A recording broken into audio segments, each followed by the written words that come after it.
I am actually trapped in by these quads, but it's okay. I decided to stay a little longer and do a cruise around Skadar Lake. It's a 2-hour cruise, so hopefully, fingers crossed, I can leave by about 12:30 and head to Macedonia. That's the plan, through Albania and then on to Macedonia. The place I stayed last night was Pelican Hotel, and they have a restaurant which embellishes a tradition which you rarely see now in restaurants.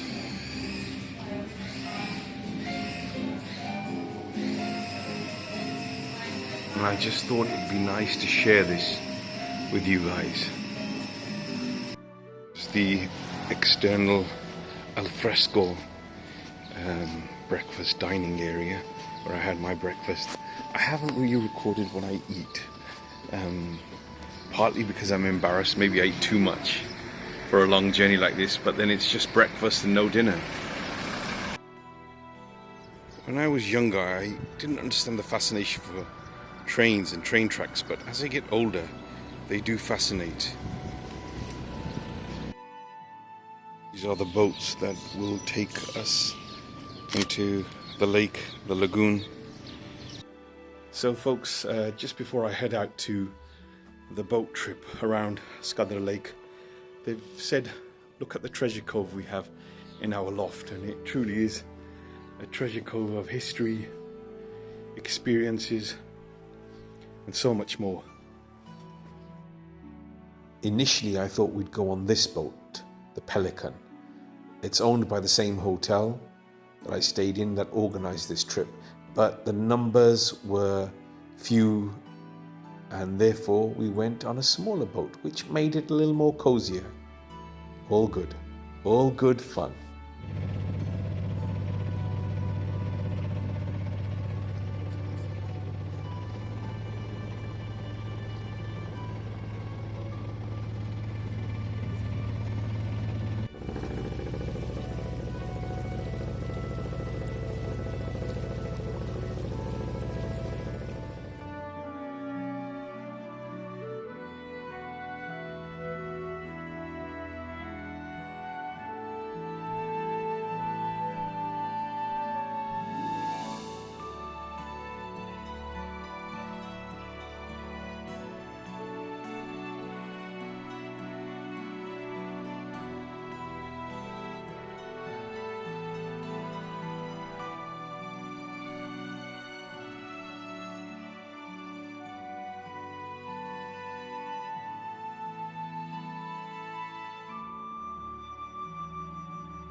So lovely people.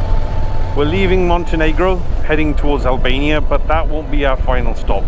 From Albania we'll go on to Macedonia.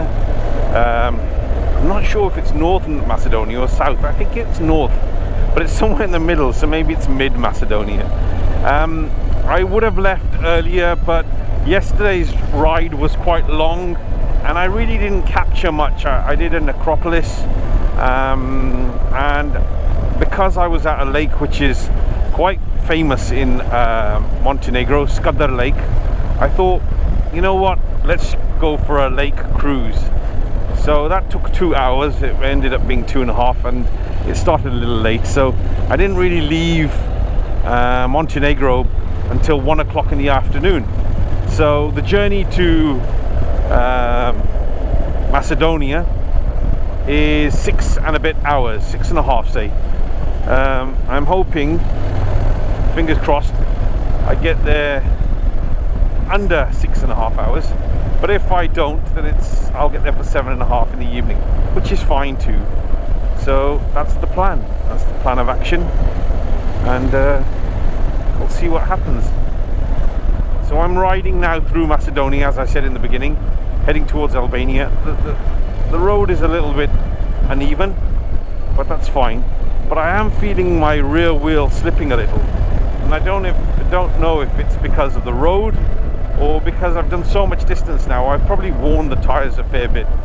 I hopefully get some new tyres in Turkey. I've put an order in, and if that goes ahead, that'll be grand. If not, then I'll have to wait till I get to Pakistan before I can get some new tyres, some fresh tyres. But that's good too. So we'll see. But I'll stop in a short while just to have a look at the rear tyre, its shape, form. Also check it's still bolted on. I've had to adjust my chain twice on this journey, in fact thrice on this journey. So sometimes I worry that if after doing that I don't bolt the tyre on tight enough. But we'll see. Fingers crossed it's all good. It's just the fact that there was a bit of water on the road, or could have been oil, and that's sort of stuck to the rear tyre, and that's why it's slipping a little. It'll wear off, no doubt, sometime very soon. Whee! Finally through to Albania, and I must confess the border crossing from Montenegro to Albania was smooth like a hot knife through butter. Basically, I was approached by one of the customs officers who saw me on the motorbike, and he ushered me through. So kind of him. So it was great, easy, no delay. And now I'm in beautiful Albania. The scenery again has changed, and I'm thoroughly enjoying this ride. It's a long journey down to Macedonia, so hopefully we'll leave these little hamlets and villages and maybe find a clear road where we can thrust the bike to a higher speed. That's the plan. Let's see if it works. Guys, finally in Macedonia. This is the room. It's small but nice and tidy, and that's the bathroom, which I'll be using very shortly. And this is me, disheveled, broken me. Anyway, guys, it's been a long journey. The last leg of this journey had me riding in the rain, and I had issues at the Albanian-Macedonian border control. So now it's time for me to say goodbye, because I'm tired and the journey tomorrow is long and hard, as usual. Take care, everyone. Keep smiling.